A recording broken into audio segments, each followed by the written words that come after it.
kalau semayang tak pakai baju dalam batal semayang.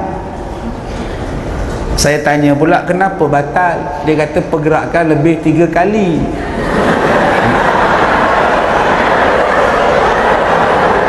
Astagfirullahaladzim. Dah tak pakai baju dalam, pergerakan lebih 3 kali, batal. Bila nak rukuk, Allahu Akbar, bergerak. Macam mana?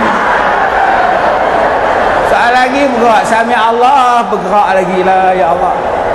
Ustaz ni dia kira gamaknya entah.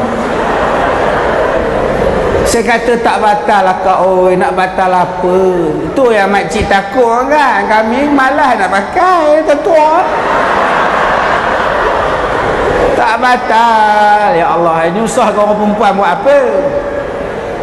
Nanti kalau ustaz tu datang lagi mengajar makcik, makcik tanya ustaz tu pula, ustaz sembahyang pakai seluar dalam tak? Yang dia bergerak dia tak kira. Dia ngira orang perempuan bergerak dia kira. Yang batalnya kalau sembahyang sambil main, nah tu baru batal.